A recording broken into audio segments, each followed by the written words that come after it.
Welcome to apex classes to a digital platform. Myself Khimraj Makwana, your science educator. आज जो हम बात करने वाले हैं पादप एवं जंतुओं के आर्थिक महत्व का जो पार्ट 3 है उसके बारे में बात करेंगे। उसमें सबसे पहले जो बात करने वाले हैं वो है पशुपालन।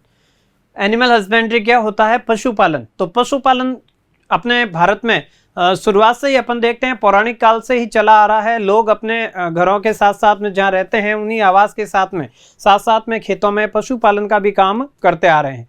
क्या होता है पशुपालन? तो अपन कहेंगे कृषि विज्ञान की वह शाखा जिसके अंतर्गत पालतू पशुओं की देखरेख, उनके स्वास्थ्य, उनके प्रजनन का अध्ययन करना क्या कहलाता है? पशुपालन कहलाता है। ठीक है, तो अपन इसमें इसकी परिभाषा ये लिखेंगे कि कृषि विज्ञान की वह शाखा, क्या लिखेंगे? कृषि विज्ञान की वह शाखा जिसके अंतर्गत कृषि विज्ञान की वह शाखा, कृषि विज्ञान की वह शाखा। कृषि विज्ञान क्या होता है भाई? एग्रीकल्चर साइंस होती है, एग्रीकल्चर के साथ कृषि विज्ञान। तो कृषि विज्ञान की क्या होगी? वह शाखा जिसके अंतर्गत क्या करेंगे? शाखा जिसके अंतर्गत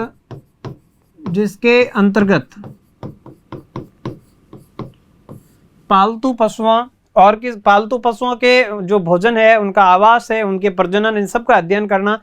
तो अपन ये कहेंगे कि अंतर्गत पालतू पशुओं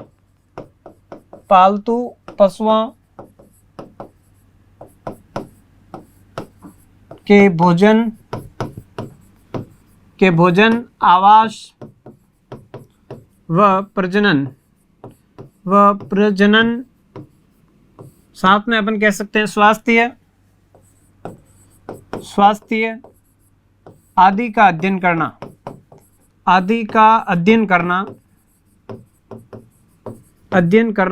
क्या कहलाता है? आदि का अध्ययन करना पशुपालन कहलाता है।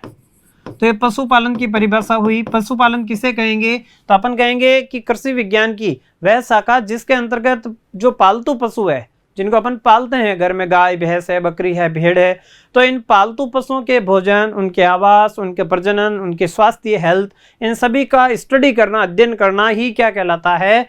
पशुपालन कहलाता है। अपन जो बात करें पशुपालन की, इससे क्या फायदा है मुख्य? तो अपन कहेंगे दुग्ध उत्पादन। क्या है? दुग्ध उत्पादन की दृष्टि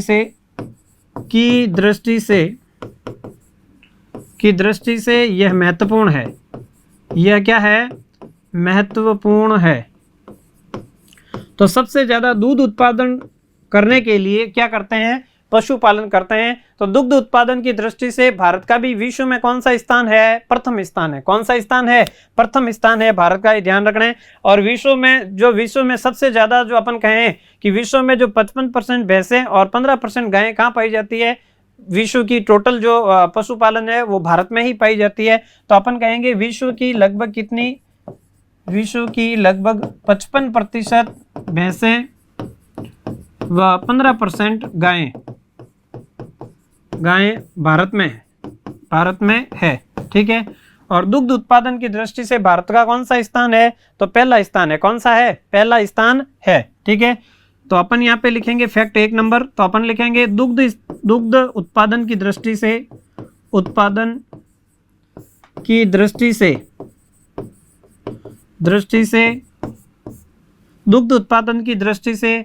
भारत का विश्व में पहला स्थान है। ठीक है, पहला स्थान है, ये ध्यान रखें। तो विश्व में कौन सा स्थान है? पहला स्थान है। दुग्ध उत्पादन की दृष्टि से कौन सा है? पहला स्थान है। जबकि अपन दूसरी बात करें बकरियों की संख्या के आधार पर, तो बकरियों की संख्या के आधार पर कौन सा स्थान है? तो वो कौन सा है? सेकंड स्थान, दूसरा स्थान है। और अपन कहें कि भेड़ पालन के हिसाब से, भेड़ों की संख्या के आधार पर अपन कहें तो कौन सा है? थर्ड स्थान है, तीसरा स्थान है। तो देखो पशुपालन में अपन ध्यान रखें, दुग्ध उत्पादन में कौन सा स्थान है? पहला स्थान है। दूसरा स्थान किसका है? दूसरा है बकरियों की संख्या के आधार पर सबसे ज्यादा बकरियां दूसरे स्थान पर है। कहाँ पे? भारत में। भेड़ों का स्थान कौन सा है? तीसरा। और अपन जो बात करें नेक्स्ट, अपन बात करें कुक्कुट पालन में, कहें कौन सा है? कुक्कुट पालन। कुक्कुट एंड मुर्गी पालन, कुक्कुट पालन के हिसाब से कौन सा है? तो वो है कौन सा, 5वां स्थान है। कौन सा स्थान है, 5वां स्थान है। कुक्कुट पालन में तो है 7वां और उसमें अंडों की उत्पादन के आधार पर, अंडे उत्पादन के हिसाब से कहें तो वो कौन सा है, 5वां। तो ये कुछ स्थान आपको ध्यान रखें। इसमें सबसे इंपॉर्टेंट जो है दुग्ध उत्पादन की दृष्टि से भारत में कौन सा स्थान है, तो इसमें इस पीपीटी में सबसे पहले अपन बात करें पशुपालन की परिभाषा सबसे महत्वपूर्ण, ये ध्यान रखना पशुपालन किसे कहते हैं, तो कृषि विज्ञान की वह शाखा जिसके अंतर्गत पालतू पशुओं का अध्ययन किया जाता है, उनके भोजन, आवास और स्वास्थ्य के बारे में अध्ययन करना ही क्या कहलाता है, पशुपालन कहलाता है। नेक्स्ट अपन बात करने वाले हैं डेयरी उद्योग। डेयरी उद्योग में वही मुख्यतः डेयरी में क्या, किसके लिए, दुग्ध के लिए पालतू पशुओं का पालन पोषण करना ही क्या कहलाता है, दुग्ध डेयरी उद्योग कहलाता है। मुख्यतः दुग्ध में दुग्ध है इसमें, और दूध से विभिन्न प्रकार के प्रोडक्ट भी बनाए जाते हैं। तो उसमें इसके लिए अपन क्या क्या पालन पोषण करते हैं, भैंस है, गाय है, बकरी, इन सब का पालन पोषण करते हैं और इनका दुग्ध को स्टोर करते हैं, इनसे फिर आगे सप्लाई करके विभिन्न पदार्थ, नए नए दही है, घी है, ये सब बनाए जाते हैं, मिठाइयाँ बनाई जाती है। तो अपन बात करने वाले सबसे पहले भैंस के बारे में। भैंस की कौन कौन सी जो नस्लें हैं वो अपने यहाँ पे जो पाई जाती है, तो भैंस की नस्लों के बारे में बात करें सबसे पहले कि भैंस की जो कौन कौन सी नस्लें होती है, एग्जाम में क्वेश्चन आया हुआ, भैंस की है, गाय की है, बकरी की है, तो ये कौन कौन सी जो नस्लें होती है, तो सबसे पहले जो भैंस की नस्लें होती है वो होती है कौन सी, एक होती है जाफरवादी, फिर होती है मुर्रा भैंस, मुर्रा, तो जाफरवादी, मुर्रा, भदावरी, ठीक है। तो ये सारी की सारी किसकी नस्लें हैं, तो ये है किसकी, भैंस की। एक होती है महसाना, तो एक होती है कौन सी, महसाना, तो ये भी किसकी जो नस्ल है, तो अपन ये कहेंगे सारी की सारी भैंस की है। कौन कौन सी है, जाफरवादी, मुर्रा, भदावरी, महसाना, और भी कहे तो सूखी, ठीक है। तो ये आपको याद रखना है। सूखी देखो सबसे पहले कौन सी है, जाफरवादी, मुर्रा, सूखी, भदावरी और महसाना।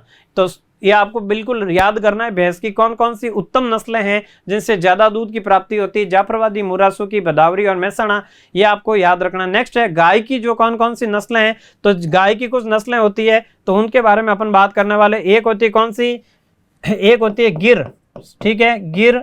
एक होती है देवकी, कौन सी होती है, देवकी, गिर है, देवकी है। एक होती है कौन सी होती है, गिर होती है, देवकी होती है। और नेक्स्ट अपन बात करें इसके अलावा गिर, देवकी और जो हरियावणी होती है, सिंध होती है, सिंध है, और होती है हरियावणी। ये जो गायों की क्या मानी जाती है, बहुत ही उत्तम नस्लें मानी जाती है। सारी की सारी ये गायों की क्या होती है, उत्तम नस्लें होती है। गिर है, देवकी, सिंध, हरियावणी, ठीक है। एक होती है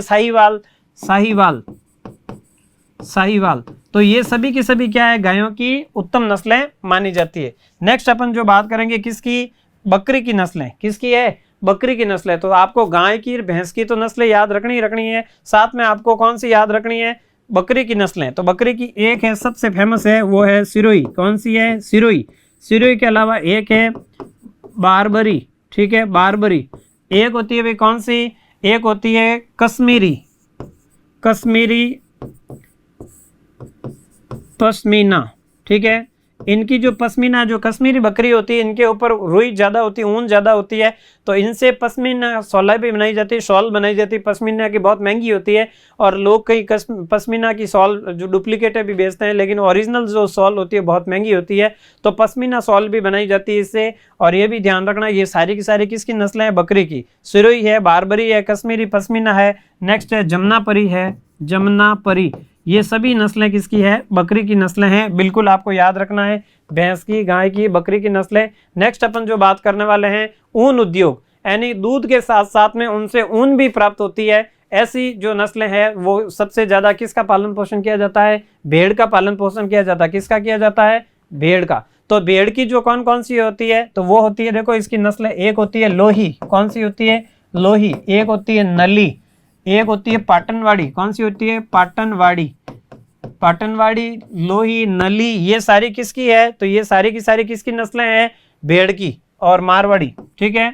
तो ये सारी की सारी जो नस्लें हैं वो किसकी है, ये भैंस की नस्ल, ये भेड़ की नस्लें हैं। और भेड़ की नस्लें आपको अच्छे से याद करनी है, एग्जाम में क्वेश्चन आता है, नस्लों के नाम लिखिए। और ये किसके लिए काम आती है भाई, ऊन के लिए। किसके लिए, ऊन के लिए काम आती है लोही, नली, पाटनवाड़ी और मारवाड़ी।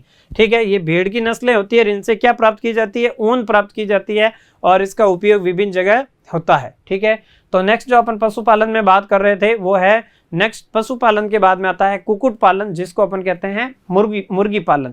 तो मुर्गी या कुक्कुट पालन क्यों किया जाता है, इसके बारे में सबसे पहले आपको ध्यान रखना है। तो अपन ये कहेंगे सिर्फ एक तो किसके लिए, अंडों के लिए, अंडे व मांस के लिए, अंडे व मांस के लिए मुर्गी पालन किया जाता है। और मुर्गी के मांस को क्या कहते हैं, चिकन कहते हैं, ये भी आपको ध्यान रखना है। मुर्गी के मांस को क्या कहते हैं, चिकन। ठीक है, तो ये आपको कई एग्जामों में, कंपटीशन एग्जामों में पूछा जाता है। तो अंडे और मांस के लिए इसका पालन पोषण किया जाता है। नेक्स्ट है कि और क्यों करते हैं, भोज्य पदार्थ के रूप में लोग इसे खाते हैं, तो भोज्य पदार्थों के रूप में भी इसका उपयोग किया जाता है। नेक्स्ट है कि जो प्रोटीन की पोषण की प्राप्ति के लिए, पोषण की प्राप्ति हेतु भी इसका प्रयोग किया जाता है। तो भोज्य पदार्थों के साथ में अपन कहें कि इसमें प्रोटीन पाया जाता है, तो प्रोटीन की आवश्यकता हेतु भी किया जाता है, प्रोटीन आवश्यकता हेतु। ठीक है, प्रोटीन आवश्यकता हेतु इनके अंडों को लिया जाता है। अंडों में प्रोटीन की क्या होती है, सर्वाधिक मात्रा पाई जाती है, काफी मात्रा होती है, तो ये ध्यान रखें।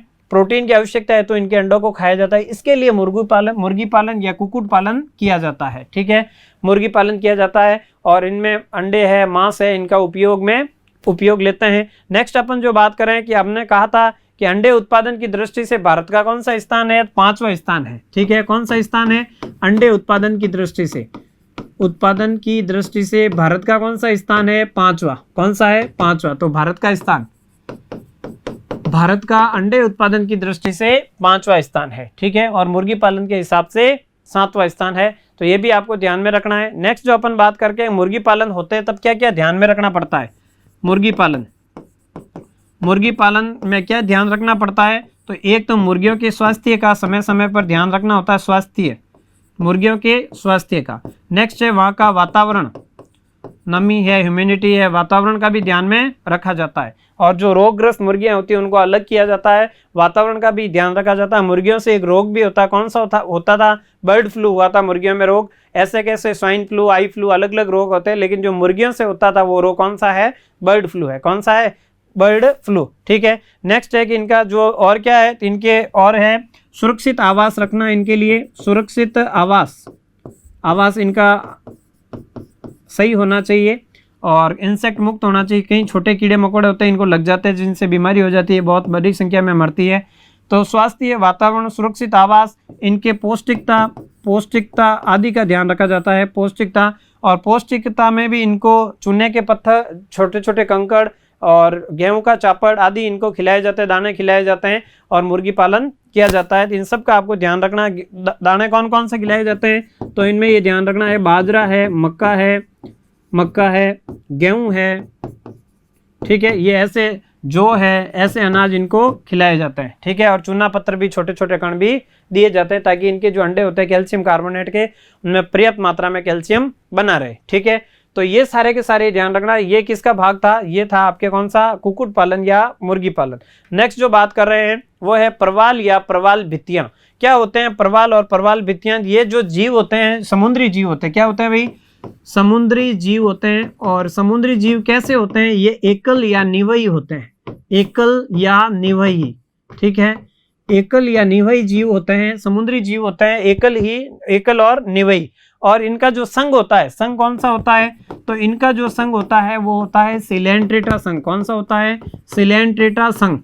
और इनके ऊपर जो आवरण पाया जाता है, इनका जो आवरण होता है वो बना होता है CaCO3, इसको बोलते हैं कैल्शियम कार्बोनेट। क्या बोलते हैं, कैल्शियम कार्बोनेट। तो कैल्शियम कार्बोनेट का इनके ऊपर कठोर आवरण पाया जाता है, कार्बोनेट। ठीक है, कैल्शियम कार्बोनेट का कठोर आवरण होता है CaCO3, कैल्शियम कार्बोनेट कहते हैं।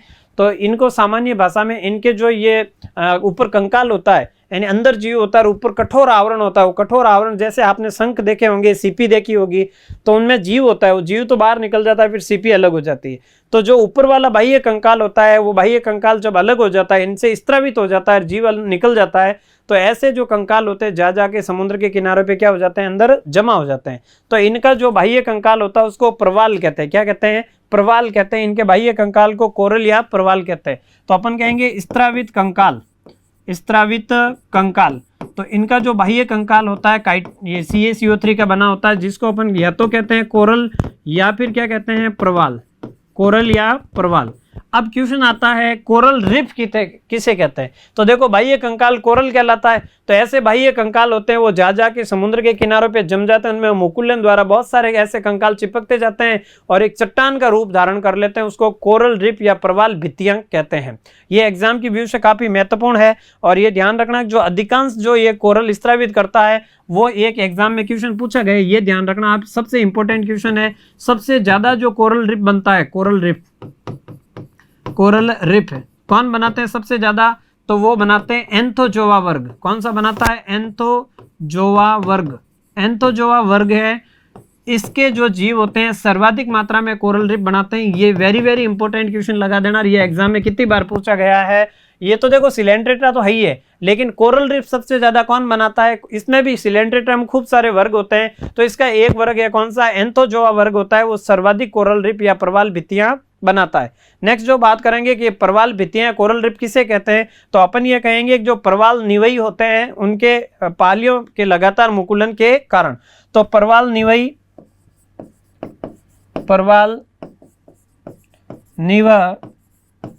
जो प्रवाल निवय होते हैं उनके पालियों के क्या होंगे, के पालियों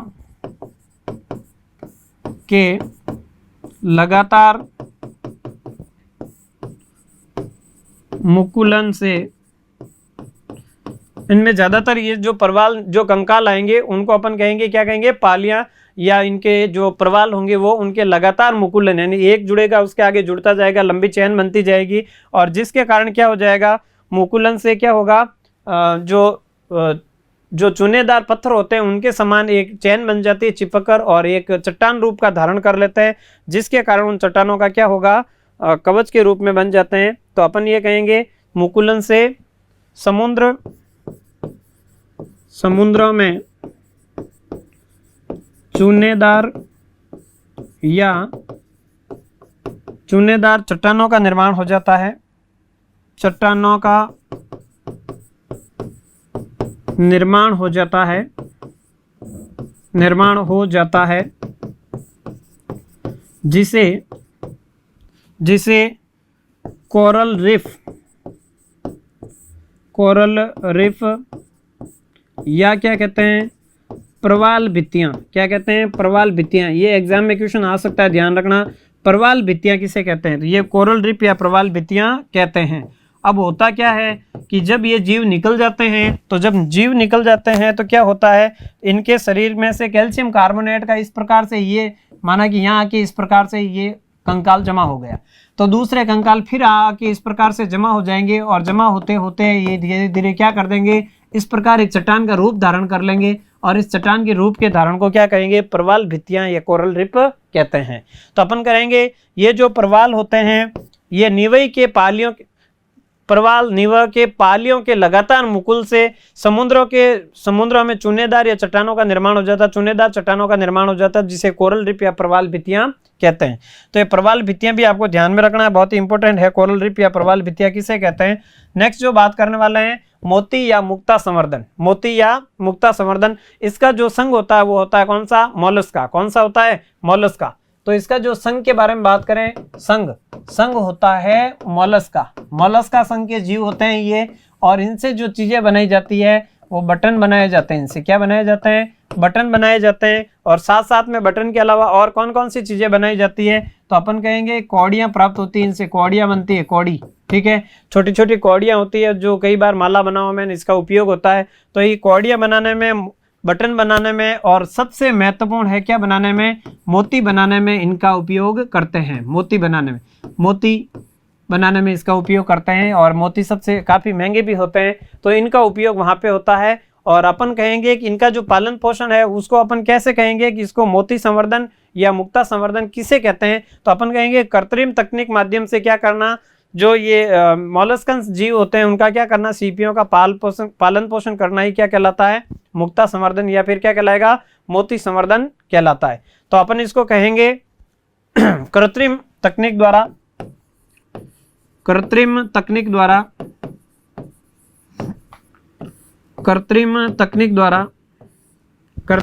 द्वारा किसको पालन पोषण करना, तो अपन करना कृत्रिम तकनीक द्वारा या उनके माध्यम से क्या करना, कृत्रिम तकनीक द्वारा सीपियों का क्या करना, पालन कर मोती प्राप्त करना। सीपियों का पालन करके क्या करना, मुक्ता या मोती प्राप्त करना। मोती प्राप्त करने की विधि को क्या कहते हैं, तो उसको कहते हैं मोती या मुक्ता संवर्धन कहते हैं। मोती पालन या मुक्ता संवर्धन कहते हैं, मुक्ता संवर्धन कहते हैं। तो ये बिल्कुल आपको ध्यान में रखना, मोती या मुक्ता संवर्धन किसे कहते हैं, तो बिल्कुल ये आपको समझ में आया होगा। और सबसे जो समुद्री आयस्टर होता है उनसे क्या प्राप्त किया जाता है, एक मोती प्राप्त किया जाता है। तो यहाँ पे एक नोट लगा के लिखना, समुद्री आयस्टर से सबसे उत्तम किस्म का लिंगा मोती प्राप्त किया जाता है। लिंगा मोती प्राप्त किया जाता है। ये इंपॉर्टेंट है, सबसे पहले इसको वेरी इंपॉर्टेंट लगाना आप। लिंगा मोती प्राप्त किया जाता है, ठीक है। तो ये लिंगा मोती प्राप्त किया जाता है, ये ध्यान रखना। मीठे पानी के जो मोती होते हैं उनमें ये कम होता है, ऐसा चांस कम होता है, उनमें उत्तम किस्म के कम मिलते हैं। जो समुद्री पानी में होते हैं मोती, तो वो उत्तम किस्म के प्राप्त होते हैं, तो उनको अपन क्या कहते हैं, लिंगा मोती के नाम से भी जानते हैं। तो ये ध्यान रखना। आयस्टर जैसे कुछ मॉलस्का होते हैं, वो अपने कवच के नीचे क्या करते हैं, ऐसे मॉलस्कन्स होते हैं जो अपने कवच के नीचे, जैसे ये जीव है और इस जीव के नीचे, इस कवच के नीचे, अपने इस कवच के नीचे इस प्रकार से मोती क्या रखते हैं, छुपा कर रखते हैं। तो अपने कवच के अंदर ही क्या रखते हैं, ये मोती रखते हैं। जब ये जीव मर जाते हैं उसके बाद में ये मोती उनको निकाल दिया जाता है, इन मोतियों को बाहर निकाला जाता है। उसको डायग्राम के थ्रू अपन समझ सकते हैं। और सबसे उत्तम किस्म का मोती कौन सा है, लिंगा मोती।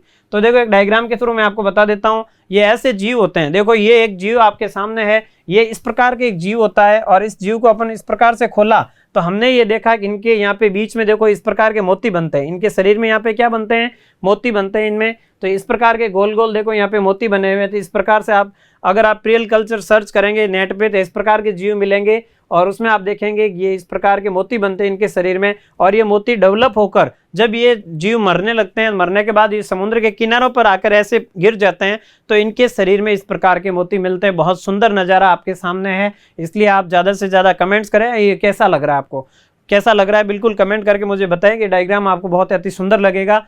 तो इस प्रकार से देखो ये डायग्राम में एक तो ये मोती बन रहे हैं, यहाँ पे जीव के शरीर के अंदर ये मोती बनते हैं और फिर जीव जब मर जाता है तो ऐसे इतने सुंदर किस्म के मोती आपको देखे जाता है। और ये सीपियों के रूप में सीपियां भी वहाँ पे मिलती है। कभी समुद्र के किनारे घूमने जाएं तो ये जरूर नज़ारा देखें, वहाँ पे खूब सारे मॉलस्कन्स दिखेंगे, वहाँ खूब सारे आर्थ्रोपोडा, केकड़े सब दिखेंगे वहाँ पे। तो कभी आपको जाने का मौका मिले तो आप जरूर विजिट करना ये। और जब भी आप जाएँ बायोलॉजिकल व्यू, साइंटिफिक व्यू से वहाँ पे भ्रमण करके आना है, सिर्फ घूम फिर के ऐश मौज करके नहीं आना। बिल्कुल आपको ध्यान में रख के जाना है कि ये सब देखने जा रहे हैं हम तो ये देख के आए थे, आप भी ये देख के आना। सारी की सारी चीज़ें बहुत ही अति सुंदर दृश्य होगा वहाँ का। तो इस प्रकार से ये अपने शरीर के अंदर मोती छुपाकर निर्माण करते हैं और ऐसे मोतियों का निर्माण होता है। और ऐसे मोतियों का निर्माण क्या कहलाता है, मोती या मुक्ता संवर्धन कहलाता है। अगर अपन इनको घर में भी कई जो शहरी इलाकों में कई जगह इनका पालन पोषण भी किया जाता है और मुक्ता संवर्धन बड़े बड़े प्लांट लगाकर मोतियों का पालन पोषण किया जाता है, बहुत महंगे मिलते हैं। तो ये ध्यान रखें, ये मोती संवर्धन कहलाता है। सबसे उत्तम किस्म का मोती होता है लिंगा मोती। नेक्स्ट जो अपन बात करने वाले हैं वो देखें आप। नेक्स्ट जो सबसे इंपॉर्टेंट है, जंतुओं के अन्य महत्व। तो देखो और भी जंतु होते हैं, उनके कहाँ कहाँ महत्व है। तो नेक्स्ट जो बात करें, सल्क कीट होते हैं जो कैक्टस पर पाए जाते हैं। कहाँ पर पाए जाते हैं, कैक्टस से। उनसे टेनिन और कोकिनॉल प्राप्त होता है, टेनिन और कोकिनॉल प्राप्त होता है। और इसका जो उपयोग है, टेनिन और कोकिनॉल का उपयोग वो होता है सौंदर्य प्रसाधन में। कहाँ होता है, सौंदर्य प्रसाधन में, ठीक है, प्रसाधन में। कई सारी क्रीम बनाने में, चेहरे की क्रीमें बनाने में टेनिन और कोकिनॉल का उपयोग किया जाता है। और ये कीटों से प्राप्त होता है, कीट इंसेक्ट होते हैं उनके। ये जो कीट कहाँ पाए जाते हैं, कैक्टस के ऊपर। और कैक्टस और जो ये जीव होते हैं सल कीट, उनसे टेनिन या कोकिनॉल निकाला जाता है, उसका यूज होता है सौंदर्य प्रसाधन। नेक्स्ट होता है कई सारे अपमार्जक। अपमार्जक का मतलब होता है प्रकृति के सफाई कर्मी होते हैं। जैसे अपन बड़ी बात करें तो एक होता है गिद्ध, जो अब वर्तमान में विलुप्त हो चुके हैं। ये भी प्रकृति के बहुत बड़े सफाई कर्मी कहलाते हैं। ये कई सालों से सफाई प्रकृति को शुद्ध रखने का काम करते हैं, प्रकृति की सफाई, स्वस्थ मिशन चलाते हैं, स्वस्थ भारत मिशन चलाने वाले और वर्ल्ड का, पूरी संसार का ये मिशन चलाने वाले जीव होते हैं कुछ, जो प्रकृति की समय समय पर सफाई करते हैं। लेकिन मनुष्य द्वारा कई प्रकार का पॉल्यूशन करने के कारण धीरे धीरे ऐसे जीव विलुप्त होते जा रहे हैं। तो गिद्ध भी बहुत ही इंपॉर्टेंट है। वर्तमान में ये क्या है, लगभग क्या हो गया है, विलुप्त हो गया, पूरा विलुप्त जीव है ये। रेड डाटा बुक में अपन पढ़ेंगे आगे किताबों में, रेड डाटा बुक में लाल आंकड़ों की पुस्तक में इनका नाम है कि ये पूरा विलुप्त हो चुका है कई जगह से। अपमार्जक तो ये है, उसके अलावा भी है, जैसे कॉकरोच की बात करें, कॉकरोच, ठीक है, जिसको हिंदी में कहते हैं तिलचट्टा, तिलचट्टा, ठीक है, तिलचट्टा कहते हैं। कॉकरोच तो आपने नाम सुना ही होगा, तो ये तिलचट्टा, ठीक है, तिलचट्टा होता है जो रसोइयों में मिलता है, ये भी कचरे को साफ करता है। उसके अलावा भी सारे दीमक होते हैं, तिलचट्टे, कॉकरोच होते हैं। तो ये क्या करते हैं, कॉकरोच, तिलचट्टा है, अपमार्जक है, तो ये इस प्रकार से प्रकृति की क्या करते हैं, सफाई कर्मी कहलाते हैं। नेक्स्ट है औषधीय महत्व। तो देखो, एक ब्लिस्टर भृंग होते हैं, भृंग का मतलब ब्लिस्टर बीटल, यानी जो रात में गाय के गोबर में बीटल होते हैं, उस प्रकार उसी अलग किस्म के होते हैं जिनको बोलते हैं ब्लिस्टर बीटल्स, भृंग। ये कैंथाइरिडीन का स्त्रावण करते हैं। कैंथाइरिडीन एक प्रकार का इनसे निकलने वाला प्रोडक्ट है, और जो बालों को उगाने में क्या होता है, सहायक, तो बालों के उपचार में सहायक होता है, बालों के उपचार में, बालों के उपचार में, ठीक है, उनमें ये सहायक होता है। नेक्स्ट है कॉचिनिल, और इनसे प्राप्त किया जाता है, ये एक प्रकार का कॉचिनिल कीट होता है, और इस कीट से भी क्या प्राप्त किया जाता है, कार्मिनॉल प्राप्त किया जाता है। कार्मिनॉल का उपयोग कुकर खांसी में, चेहरे की और मस्तिष्क की जो तंत्रिकाओं में अगर किसी प्रकार की बीमारी होती है उनको ठीक करने में ये दवाई बनाई जाती है, और उसका उपयोग ध्यान रखना, कॉचिनिल कीट है और कार्मिनिल से ये बनाया जाता है। तो बिल्कुल आपको ये समझ में आ रहा होगा। नेक्स्ट जो बात करने वाले देखें आप, नेक्स्ट है भोजन के रूप में भी कई सारे जो कीड़े मकोड़े होते हैं उनको कई लोग, कई जगह आप देखते हैं तो कई जगह सांप को है या फिर अपन कहे बिच्छू को है, कई लोग खाने में इनका उपयोग करते हैं। कुछ लोग केकड़ा भी खाते हैं, केकड़ा, तो इनको कुछ लोग खाने में उपयोग करते हैं। तो ऐसे छोटे छोटे कीट, इंसेक्ट, उनको लोग भोजन के रूप में भी क्या करते हैं, उपयोग में लेते हैं। कुछ लोग कई जगह खाते हैं, सांप है, बिच्छू, केकड़ा, ऐसे खतरनाक जीव होते हैं, उनको भी खाने में प्रयोग में लेते हैं। नेक्स्ट है पादपों के परागण में भी कुछ जीव सहायक होते हैं, ये काफी इंपॉर्टेंट है। पादपों के परागण में कौन कौन से जीव सहायक होते हैं, तो पादपों के परागण में ध्यान रखना, उनके ऊपर पेड़ों पे जो भी लगभग जीव जंतु मिलते हैं वो सब परागण में सहायक होते हैं। देखो जो चिड़िया होती है, चिड़िया भी सहायक होती है परागण में। छोटी चिड़िया होती है, फ्लावर में से रस सक करती है, वो सहायक होती है। नेक्स्ट सबसे महत्वपूर्ण इस चैप्टर में हमने पढ़ा वो मधुमक्खी। क्या मधुमक्खी परागण में क्या होती है, 80% जो परागण होता है लगभग किसके द्वारा होता है, मधुमक्खियों द्वारा। तो चिड़ियों द्वारा होता है, मधुमक्खी द्वारा होता है, घरेलू जो मक्खी होती है उस मक्खी द्वारा भी होता है। नेक्स्ट जो तितली होती है, नींबू पे जो परागण होता है वो तितली द्वारा होता है, ध्यान रखना। बटरफ्लाई पाई जाती है, लिमिनिडी पाई जाती है, बटरफ्लाई जो नींबू के कलर की होती है उनके द्वारा भी परागण होता है, तब जाके नींबू लगेंगे, नहीं तो नींबू नहीं लगेंगे। तो तितली द्वारा भी क्या होंगे, परागण होगा। उसके हवा द्वारा भी होता है, लेकिन अपन जीवों की बात कर रहे हैं। तो चिड़िया, मधुमक्खी, मक्खी, तितली द्वारा, इन सब के द्वारा क्या होता है, परागण की क्रिया होती है। बर के द्वारा भी होता है। ऐसे कई सारे जो जीव होते हैं उन वो परागण में क्या होते हैं, सहायक होते हैं। उसके अलावा परागण हवा के द्वारा भी होता है, जल के द्वारा भी होता है।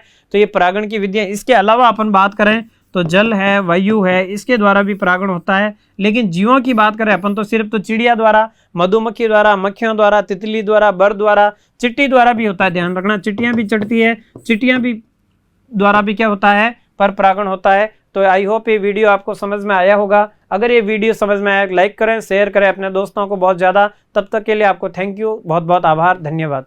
सब्सक्राइब करें हमारा apex classes edutech YouTube channel, साथ ही बेल आइकन को क्लिक करना बिल्कुल ना भूलें, ताकि आगे आने वाले सभी यूट्यूब वीडियोस की अपडेटेड नोटिफिकेशंस सबसे पहले आपको मिले। Apex classes edutech, subscribe now.